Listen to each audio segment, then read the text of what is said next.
ছোট ছোট শিশু যেগুলো আছে, ছেলে শিশু কথার কথা, তাদেরকে যদি আমরা স্বর্ণের চেইন পরাই, আংটি পরাই, তাহলে সেগুলো জায়েজ আছে কিনা। বিবাহিত মহিলারা যদি নাকফল না পরে তাহলে স্বামীর অমঙ্গল হয়, স্বামীর ক্ষতি হয়, স্বামীর হায়াত কমে যায়, এরকম একটা কথা প্রচলিত আছে। এই কথাটা কতটুকু সঠিক? অনেক ছোট ছোট শিশুকে আমরা দেখতে পাই আমাদের দেশে যে কপালের এক কোণায় কালো কালি দিয়ে গোল করে একটা টিপ দেওয়া হয়। এই কালো কালির টিপ কপালে শিশুদেরকে দেওয়া, এটা কেন দেওয়া হয় এবং দেওয়া যায় আছে কিনা।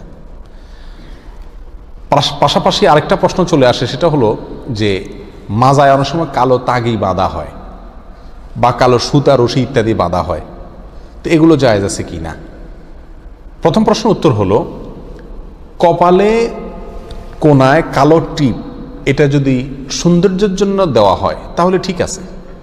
ছোট বাচ্চা ধবধবে সাদা যদি হয় বা সুন্দর যদি হয়, তাহলে সেক্ষেত্রে এই সাদার উপরে একটা কালো টিপ, এটা ওই তিল থাকলে যেরকম সুন্দর লাগে, এটা দেখতে সুন্দর লাগে।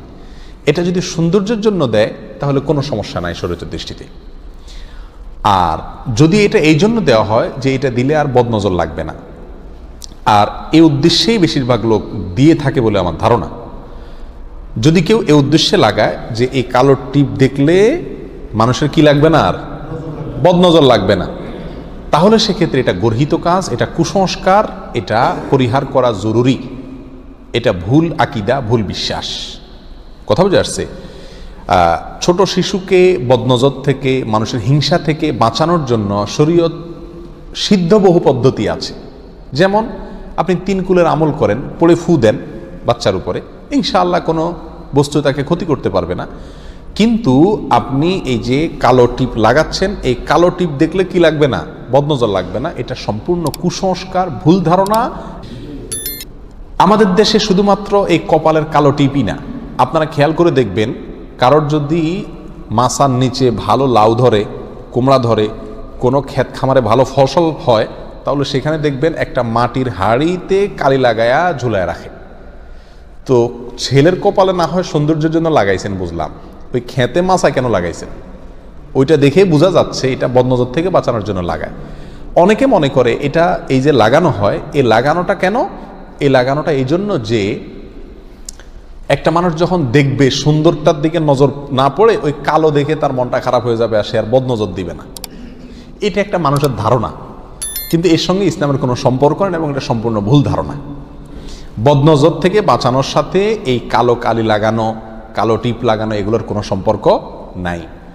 অনেকে আছে আবার দেখবেন যে ক্ষেত খামারে বা এই ধরনের জায়গাতে ওই গরুর যে চোয়াল আছে দাঁতের, ওইগুলো ঝুলায় রাখে যাতে কেউ ক্ষতি করতে না পারে। এসব গর্হিত, এসব কুসংস্কার, এসব ভুল ধারণা, এবং এগুলা পরিহার করা একজন মুমিনের জন্য জরুরি। কেউ যদি আকীদা পোষণ করে যে এগুলোর কারণে এটা ক্ষতি থেকে বাঁচবে, তাহলে এটা শিরকে আজগার হবে, বিধায় এগুলো থেকে বেঁচে থাকতে হবে।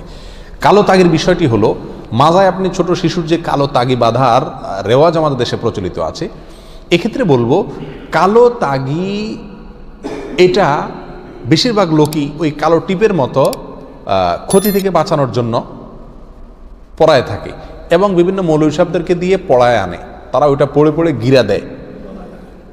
কোনো এই তাগি টাগি সুতা টুতো এগুলোতে বিভিন্ন কিছু পড়ে গিরা দেওয়া, এটা সাধারণত জাদুকরদের কাজ, এটা কোনো আলেমের কাজ, কোনো দিনদার মানুষের কাজ না। নবী আলাইহিস সালাম বিভিন্নভাবে চিকিৎসা দিয়েছেন সাহাবায়ে-কেরামকে, সাহাবায়ে-কেরাম চিকিৎসা দিয়েছেন পরস্পরকে, কোরআন এবং সুন্নাহর আলোকে রুকিয়া শরঈয়া করেছেন, ঝাড়ফুঁক করেছেন শরীয়ত সিদ্ধ, কিন্তু এই গিরা দেওয়া দেওয়ির কোনো সিস্টেম তাদের আমল থেকে আমরা পাই না। কিন্তু এর বিপরীতে আল্লাহ সুবহানাহু ওয়া তাআলা সূরা ফালাকে বলেছেন, ওয়া মিন শাররিন নাফাসাতি ফিল উকাদ, যারা গিরায় ফুঁক দেয়, রশিতে গিরা দিয়া সেখানে ফু দেয় মন্ত্র পড়ে পড়ে, এদের ক্ষতি থেকে আল্লাহর কাছ থেকে আল্লাহ আশ্রয় চাইতে বলেছেন। তাহলে বোঝা গেল এই কাজটা খুব ভালো কাজ না।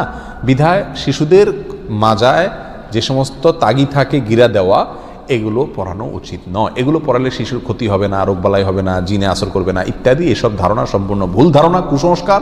এতে কোনো লাভ হবে না, বরং উল্টা আরও ক্ষতি হওয়ার আশঙ্কা। তবে যদি কেউ মাজায় এই সুতা বা তাগি বাঁধে এই উদ্দেশ্যে যে এখানে তেনা বাঁধবে, আপনারা খেয়াল করে দেখবেন অনেকে যাদের প্যাম্পাস কেনার ক্ষমতা নাই, তারা বাচ্চাদেরকে পেশাব পায়খানা থেকে বাঁচানোর জন্য ওই নেংটি পরায় রাখে। তো এই নেংটি বাঁধার জন্য এখানে মাজা একটা দড়ি, রশি, সুতা ইত্যাদি থাকলে সুবিধা, এটার সাথে পেঁচায় নেংটি বাঁধে। ওই উদ্দেশ্যে যদি মাজায় লাগান তাহলে ঠিক আছে, কোনো সমস্যা নেই। আর এছাড়া এটা গর্হিত এবং কুসংস্কার। আল্লাহ আমাদেরকে বোঝার তৌফিক দান করুন। স্বর্ণ ব্যবহার করা পুরুষদের জন্য হারাম। নবী আলাইহিস সালাম সুস্পষ্টভাবে পিওর সিল্ক, স্বর্ণ এগুলো পুরুষদের জন্য হারাম করেছেন এবং এগুলো কবিরা গুনাহসমূহের মধ্য থেকে অন্যতম। মহিলাদের জন্য এগুলো জায়েজ আছে, তারা শোভাবর্ধনের অংশ হিসাবে, সাজসজ্জা হিসাবে তারা স্বর্ণ পড়তে পারেন, স্বর্ণের অলংকার পড়তে পারেন, রেশম পড়তে পারেন, কিন্তু পুরুষের জন্য এগুলো জায়েজ নাই। এখন প্রশ্ন হলো, ছোট ছোট শিশু যেগুলো আছে, ছেলে শিশু কথার কথা, তাদেরকে যদি আমরা স্বর্ণের চেন পরাই, আংটি পরাই, তাহলে সেগুলো জায়েজ আছে কিনা? উত্তর হলো, বাবার জন্য এগুলো জায়েজ নাই। বাবার জন্য, মায়ের জন্য, অভিভাবকের জন্য জায়েজ নাই তার ছেলে সন্তানকে কি করানো? এই স্বর্ণের জিনিস পরানো। এগুলো যদি ছোট ছেলে সন্তান পরে, তাহলে ছেলে সন্তানের কোনো গুনাহ হবে না, কারণ তার অ্যাকাউন্টই খোলে নেই। ছোট শিশু, তার কোনো হিসাব নিকাশ নাই। যে তারা দিয়ে করাবে, দায়টা তার উপরে বর্তাবে। কথা বুঝে আসছে? এই জন্য বাপমার উচিত নয় ছেলে সন্তান হলে তাকে স্বর্ণের কোনো অলংকার পরানো বা পিওর সিল্কের কোনো কাপড় চোপড় পরানো। মেয়ে সন্তান যদি হয় তাহলে তো তার জন্য জায়েজ আছে, কোনো সমস্যা নাই। বড় মহিলার জন্য জায়েজ আছে, ছোট বাচ্চা মেয়ের জন্য কি আছে? জায়েজ আছে।